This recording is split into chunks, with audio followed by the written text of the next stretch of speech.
नमस्कार, जम्मू संवाद देख रहे हैं आप और मैं हूं ललित खजूरिया। जिस 370 को हटाने के दम पर पूरे देश में चुनाव लड़ा जा रहा है और भारतीय जनता पार्टी बड़े गर्व से कहती है कि हमारी सरकार ने इसे हटाया है, और उसी 370 वाली स्टेट में भारतीय जनता पार्टी ने कश्मीर में घुटने टेक दिए। आखिर 370 का नारा दिया जा रहा है, 370 सीटें लेने का भारतीय जनता पार्टी का नारा चल रहा है, लेकिन जिस स्टेट में 370 हटाया गया था, जिस स्टेट से, वहाँ कश्मीर से भारतीय जनता पार्टी ने क्या घुटने टेक दिए या फिर कोई रणनीति चल रही है। और इसी बीच प्रोफेसर हरिओम ने भी एक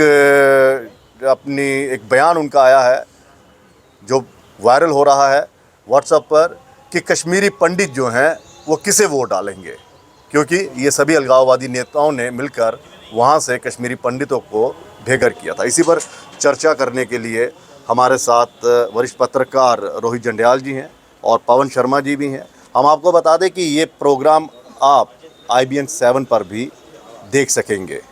सर, ये 370 जो है ये शगुफा है सीटें लेने का भारतीय जनता पार्टी का, कि बीजेपी, सिर्फ बीजेपी कह रही है हमें 370 लेनी है? वैसे तो नारा NDA का 400 पार है, लेकिन 370 का नारा दिया जा रहा है, लेकिन उसी 370 वाली स्टेट में कश्मीर में घुटने टेक दिए। क्या आपको ऐसा लगता है कि भारतीय जनता पार्टी ने 370 और 35A को जब हटाया था, उसके पहले तमाम कश्मीर की केंद्रित जो पार्टियां हैं, वो चाहे डॉक्टर फारूक अब्दुल्ला हो, महबूबा मुफ्ती हो, जितने भी नेता कश्मीर के अभी राजनीतिक दलों के साथ उनके जो हेड हैं, सब यही कहते थे कि भाजपा में इतना दम नहीं है कि 370 को छेड़ सके। बिल्कुल, उसको हाथ तक नहीं लगा सकते। टूट गया, 35A भी टूट गया। बिल्कुल, जो बोल रहे थे कि हम चुनाव नहीं लड़ेंगे जब तक 370 नहीं आएगी, वापस नहीं आएगा, स्टेट नहीं मिलेगी, आज वो चुनाव भी लड़ रहे हैं। बिल्कुल। अब सरेंडर इनका है या भारतीय जनता पार्टी का? आपका सवाल है कि कश्मीर में भारतीय जनता पार्टी चुनाव क्यों नहीं लड़ रही है? और इस कश्मीर की सीट में मैं बता दूं, अनंतनाग काउंसिल वाली सीट भी है, ठीक है ना? ये मत समझिएगा कि वो अलग है, वो इसी में आती है। नहीं, वो घाटी आप उसको आप 2 डिस्ट्रिक्ट आप जम्मू डिवीजन के भी जोड़ लीजिए। अब मैं आ रहा हूँ आपके सवाल के ऊपर कि 370 का जो एक भारतीय जनता पार्टी ने बाहर प्रचार किया है कि हमने जम्मू कश्मीर से धारा 370 हटा दी है, क्योंकि ये पहला चुनाव है, उसके बाद लोकसभा का, लेकिन विधानसभा के कई राज्यों में चुनाव हुए, वहाँ पर भी ये नारा दिया गया। ठीक है, उसी के दम पर वोट मांगे, उसको कैश किया। बिल्कुल, वो इसलिए कैश किया कि उन्होंने ये हटाया था। बिल्कुल, वो बनता भी था, बिल्कुल। लेकिन कश्मीर से जो 2 जगह पर या 3 जगह पर अपने कैंडिडेट नहीं देना, ये मैंने पहले भी आपको कहा था, ये भारतीय जनता पार्टी का स्टेट जो यूनिट है वो अपना उस लेवल का कोई कैंडिडेट तैयार नहीं कर पाए, और साथ ही हो सकता है कि हाईकमान की अपनी कोई नीति हो, जिस नीति के तहत ये डिसीजन लिया गया। क्योंकि मैं आज भी दावे से कह रहा हूँ कि राजौरी अनंतनाग सीट के ऊपर भारतीय जनता पार्टी के मौजूदा राज्य प्रधान JKUT के प्रधान अरविंदर रैना ने जितना दौड़ धूप की, जितनी मेहनत की, अगर वो कैंडिडेट होते तो समीकरण बदल जाते। बजाय आप किसी को समर्थन दे रहे हो, आपका अपना कैंडिडेट वहाँ से जीत जाता। लेकिन फिर मैं वही वापस यही बात क्यों कह रहा हूँ कि भारतीय जनता पार्टी की ये दूर की नीति है, NDA का कुंभा भी बढ़ाना है। सर, ये दूर की नीति है या भारतीय जनता पार्टी 370 के बाद उन्हें विश्वास ही नहीं हो पा रहा है अभी तक कि ये कश्मीर की आवाम का दिल जीत लिया है, या फिर उन्होंने इतने लीडर तैयार कर लिए हैं कश्मीर घाटी में कि वो भाजपा का झंडा लेकर चुनाव पे उतरते हैं? देखिए, ये सही है कि कोई भी राजनीतिक दल हो तो वो अपनी रणनीति के हिसाब से ही इलेक्शन लड़ता है, ना कि पत्रकारों के लिहाज से लड़ता है, ना कि किसी और। लेकिन सवाल तो पत्रकार ही उठाएंगे ना। लेकिन सवाल जो है बनता है कि जैसे भाजपा पूरी एक प्रचार करती है कि अमेठी से राहुल गांधी ने इलेक्शन क्यों नहीं लड़ा, उसे जैसे सारे पत्रकार चैनलों में बैठकर ये डिस्कशन करते हैं कि उन्हें लड़ना चाहिए था फ्रंट फुट पर आकर, तो फिर भाजपा को 370 के नाम पर क्यों नहीं लड़ना चाहिए था?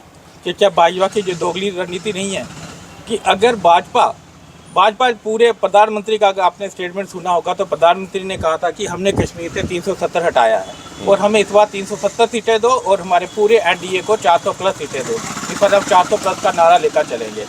जो जब आपने 370 हटाने के नाम पर आपने 370 सीटें मांगी है तो फिर कश्मीर की 3 सीटों पर चुनाव क्यों नहीं लड़ना?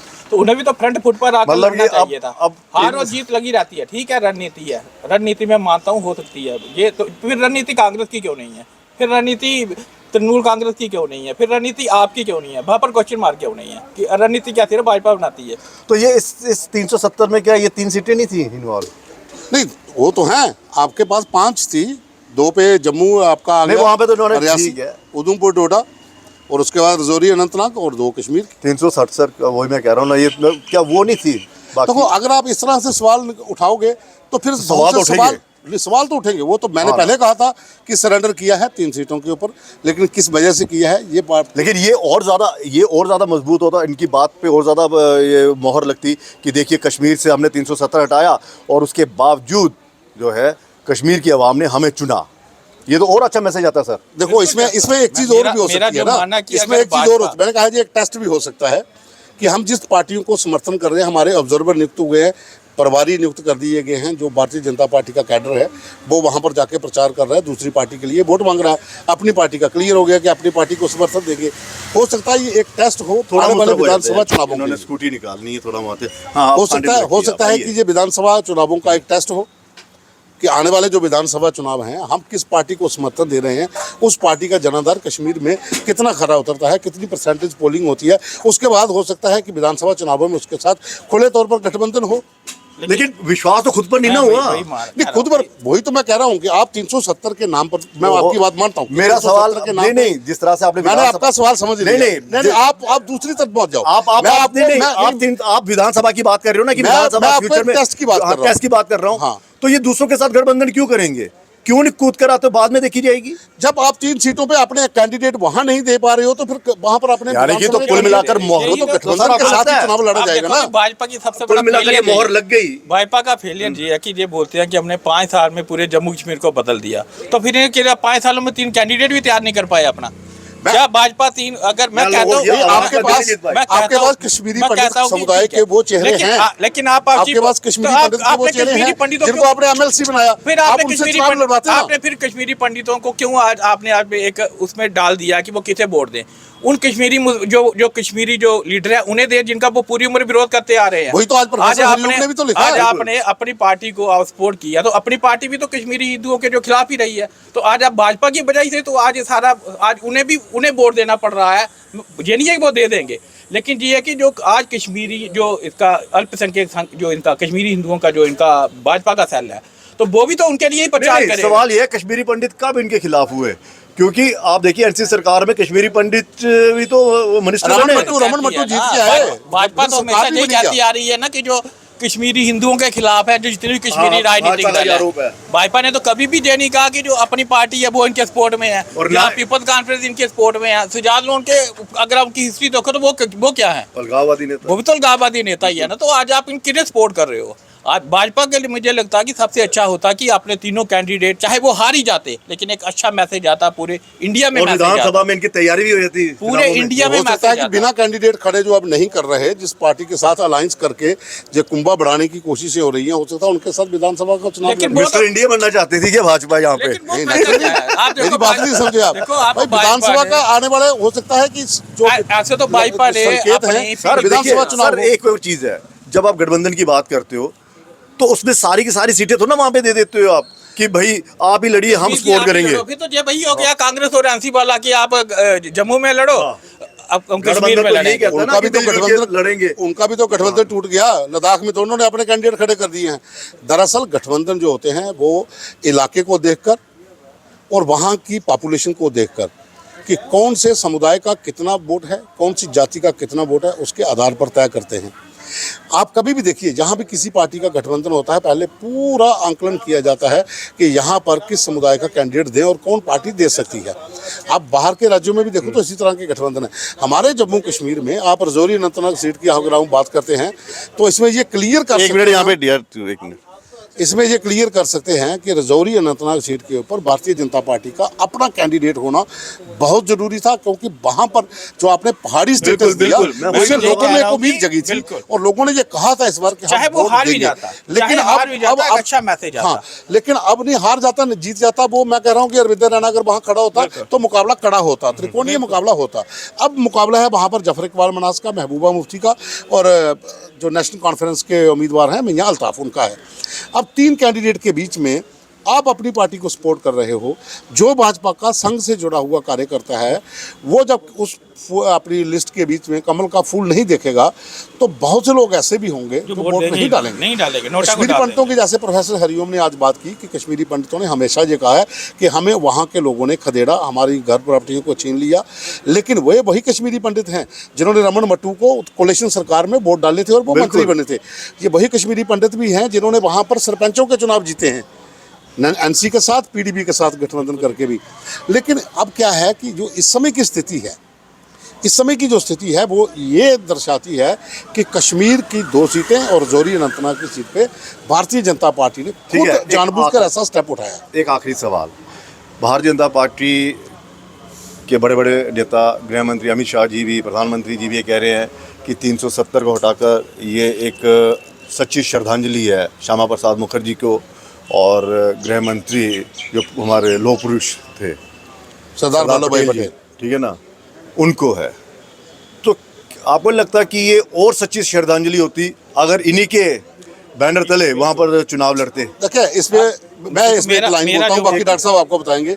मैं इस पक्ष में हूँ कि आपने 370 के नाम पर पूरे देश में जो चुनाव जो लड़ा और आपने जो कहा कि गृह मंत्री अमित शाह ने जिस तरह से यहाँ पर बयान दिया, जहाँ प्रधानमंत्री नरेंद्र मोदी ने यहाँ पर आकर बयान दिया, मेरा ये मानना है कि भारतीय जनता पार्टी को इन सभी सीटों के ऊपर अपने उम्मीदवार खड़े करने चाहिए थे।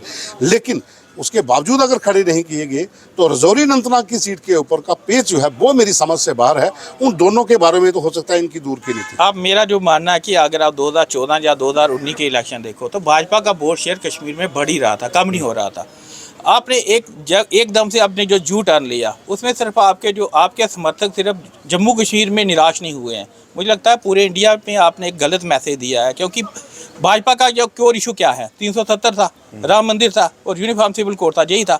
तो आपने जिस 370 पर आपने पूरे इंडिया में अपना जनाधार बढ़ाया, जिस 370 के नाम पर आपने साउथ तक आप प्रचार करते हो, उस 370 को तोड़ने के बाद अगर आप जम्मू कश्मीर आपकी 6 की 6 सीटों पर, जम्मू कश्मीर लद्दाख की 6 की 6 सीटों पर अगर आप चुनाव नहीं लड़ पाए, मैं कहता हूँ हो सकता है कि लद्दाख में लड़ रहे हैं, मैं 6 सीटों पे बोल रहा हूँ, मैं पूरी 6 की 3 पर ही लड़ रहे हैं ना। हाँ। मैं बोल रहा हूँ कि बेशक आपकी, मैं कहता हूँ बहुत अच्छी रणनीति होगी, आप कश्मीर में जो आपके सपोर्टेड है वो भी जीत जाए। लेकिन मुझे कहता है कि आपका बहुत बड़ा फेलियर है जो आप 3 सीटें जो कश्मीर की 3 सीटों पर चुनाव नहीं लड़ पाए।